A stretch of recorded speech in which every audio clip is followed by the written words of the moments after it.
দেশের বাইরে আমার কোনো ঠিকানা নেই, এটাই হলো আমার ঠিকানা। বাংলাদেশের রাজনৈতিক ইতিহাসের এক দীর্ঘ অধ্যায়ের অবসান ঘটল। নিভে গেল গণতন্ত্র রক্ষা ও রাজপথের লড়াইয়ের এক উজ্জ্বল নক্ষত্র। দেশের প্রথম নারী প্রধানমন্ত্রী এবং বাংলাদেশ জাতীয়তাবাদী দল বিএনপির চেয়ারপারসন বেগম খালেদা জিয়া আর নেই। দীর্ঘ অসুস্থতার পর আজ ভোরে রাজধানীর এভারকেয়ার হাসপাতালে শেষ নিঃশ্বাস ত্যাগ করেছেন এই আপসীন নেত্রী। তার প্রয়াণে দেশের রাজনৈতিক অঙ্গনে তৈরি হয়েছে এক অপূরণীয় শূন্যতা।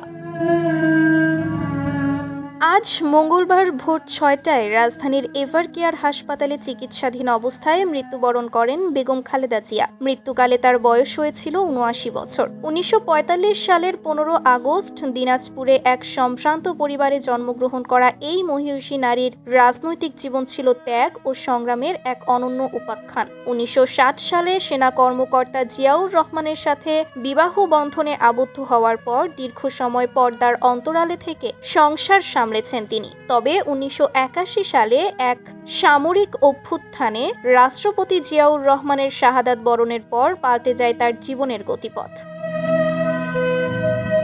দলের চরম সংকটকালে ১৯৮২ সালে সাধারণ সদস্য হিসেবে বিএনপিতে যোগ দেন তিনি এবং ১৯৮৪ সালে দলের হাল ধরেন চেয়ারপারসন হিসেবে। এরশাদ বিরোধী দীর্ঘ ৯ বছরের আন্দোলনে রাজপথে তার আপসহীন ভূমিকা তাকে দেশ নেত্রী হিসেবে প্রতিষ্ঠিত করে। ১৯৯১ সালের ঐতিহাসিক নির্বাচনে বিজয়ী হয়ে তিনি বাংলাদেশের প্রথম নারী প্রধানমন্ত্রী হিসেবে শপথ নেন, যা ছিল দক্ষিণ এশিয়ার রাজনীতিতে এক মাইলফলক।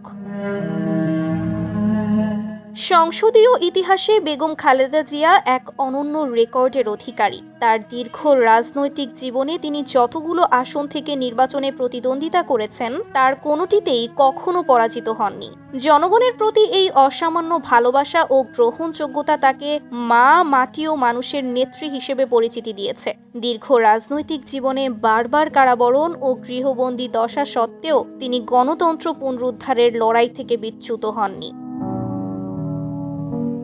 জীবনের শেষ বছরগুলো শারীরিক অসুস্থতা আর নানা প্রতিকূলতার মধ্যে অতিবাহিত হলেও তিনি ছিলেন নেতাকর্মীদের প্রধান অনুপ্রেরণা। তার মৃত্যুতে রাষ্ট্রপতি ও প্রধান উপদেষ্টা সহ দেশের শীর্ষস্থানীয় নেতৃবৃন্দ গভীর শোক প্রকাশ করেছেন। ব্যক্তি খালেদা জিয়ার প্রয়াণ হলেও বাংলাদেশের গণতন্ত্রের ইতিহাসে এবং মানুষের হৃদয়ে তার আদর্শ ও অবদান চির অম্লান থাকবে। Sumaiya Snigdha, news desk, daily our Bangladesh.